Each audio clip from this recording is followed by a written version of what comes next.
It's week 28 of a year of wisdom. Let's get to reading.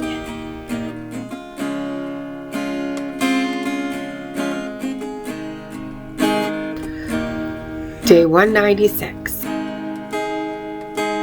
Job 16, 17, and 18. Then Job replied, I've heard many things like these before. What miserable comforters are you all? Will there be an end to your windy words? Or what provokes you that you answer? I also could speak like you if you were in my place. I could pile up words against you and I could shake my head at you. But I would strengthen you with my words. Comfort from my lips would bring you relief. But if I speak, my pain is not relieved. And if I refrain from speaking, how much of it goes away? Surely now he has worn me out. You have devastated my entire household. You've seized me, and it has become a witness. My leanness has risen up against me and testifies against me. His anger has torn me and persecuted me. He has gnashed at me with his teeth. My adversary locks his eyes on me. People have opened their mouths against me. They have struck my cheek in scorn. They unite together against me. God abandons me to evil men and throws me into the hands of wicked men. I was in peace, and he has shattered me. He has seized me by the neck and crushed me. He has made me his target. His archers surround me. Without pity, he pierces my kidneys and pours out my gall on the ground. He breaks through against me time and time again. He rushes against me like a warrior. I've sewed sackcloth on my skin and buried my horn in the dust. My face is reddened because of my weeping, and on my eyelids there's a deep darkness. Although there is no violence in my hands and my prayer is pure. O earth, do not cover my blood, nor let there be a secret place for my cry. Even now my witness is in heaven, my advocate is on high. My intercessor is my friend, as my eyes pour out tears to God, and he contends with God on my behalf, as a man pleads for his friend. For the years that lie ahead are few, and then I will go on the way of no return. My spirit is broken, my days have faded out, the grave awaits me. Surely mockery is with me, my eyes must dwell on their hostility. Make then my pledge with you. Who else will put up security for me? Because you have closed their minds to understanding, therefore you will not exalt them. If a man denounces his friends for personal gain, the eyes of his children will fail. He has made me a byword to people. I am the one in whose face they spit. My eyes have grown dim with grief, my whole frame is but a shadow. Upright men are appalled at this. The innocent man is troubled with the godless.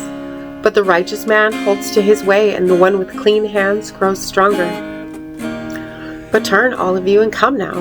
I will not find a wise man among you. My days have passed, my plans are shattered, even the desires of my heart. These men change night into day. They say, the light is near in the face of darkness.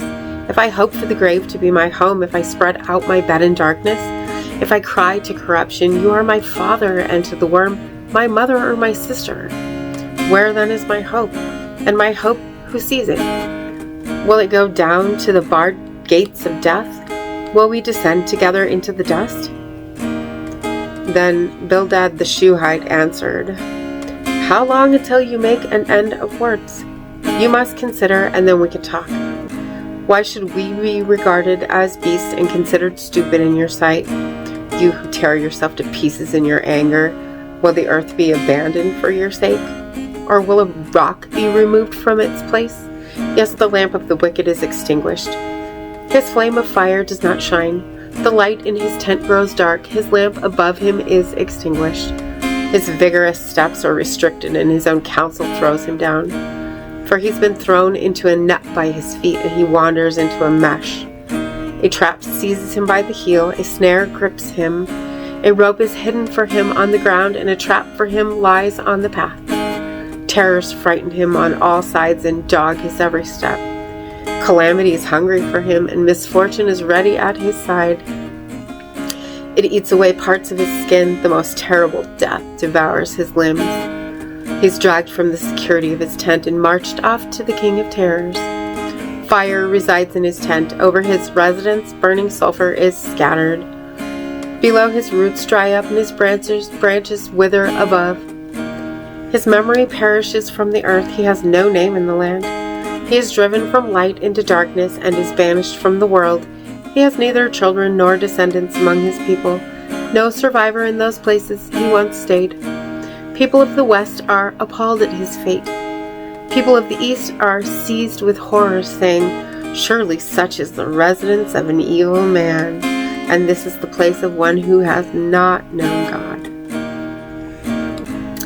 Proverbs 15. A gentle response turns away anger, but a harsh word stirs up wrath. The tongue of the wise treats knowledge correctly, but the mouth of the fool spouts out folly. The eyes of the Lord are in every place, keeping watch on those who are evil and those who are good. Speech that heals is like a life-giving tree, but a perverse tongue breaks the spirit. A fool rejects his father's discipline, but whoever heeds reproof shows good sense. In the house of the righteous is abundant wealth, but the income of the wicked brings trouble. The lips of the wise spread knowledge, but not so the heart of fools. The Lord abhors the sacrifices of the wicked, but the prayer of the upright pleases him. The Lord abhors the way of the wicked, but he loves those who pursue righteousness. Severe discipline is for the one who abandons the way. The one who hates reproof will die. Death and destruction are before the Lord, but how much more the hearts of humans? The scorner does not love one who corrects him. He will not go to the wise. A joyful heart makes the face cheerful, but by a painful heart the spirit is broken. The discerning heart seeks knowledge, but the mouth of fools feeds on folly.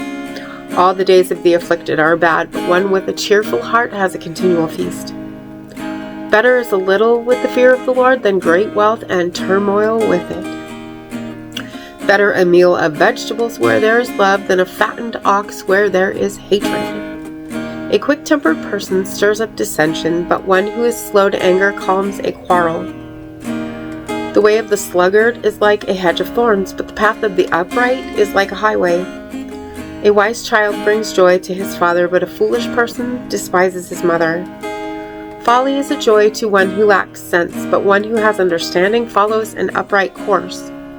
Plans fail when there is no counsel, but with abundant advisors they are established. I should repeat that.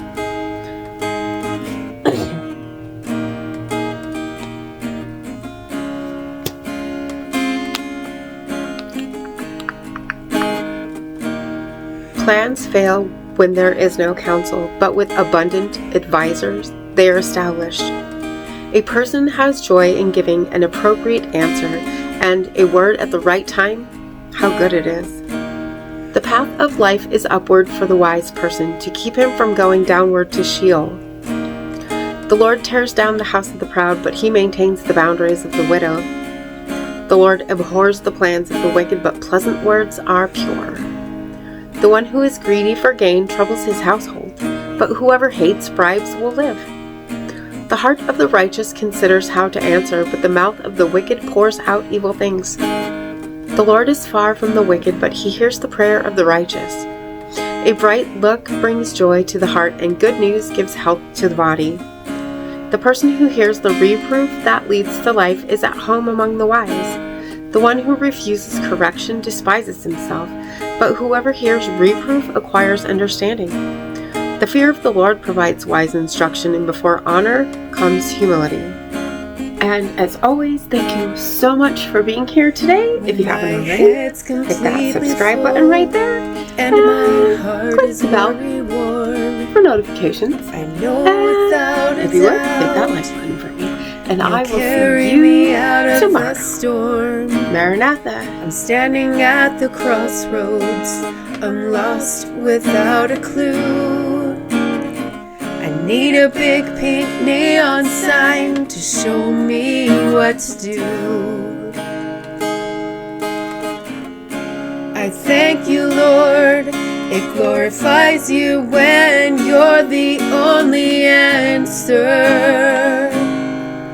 I praise you, Lord, for holding what's too much for me. And I'm amazed by you, Lord, because nothing's too big and nothing's too small to lay at your feet.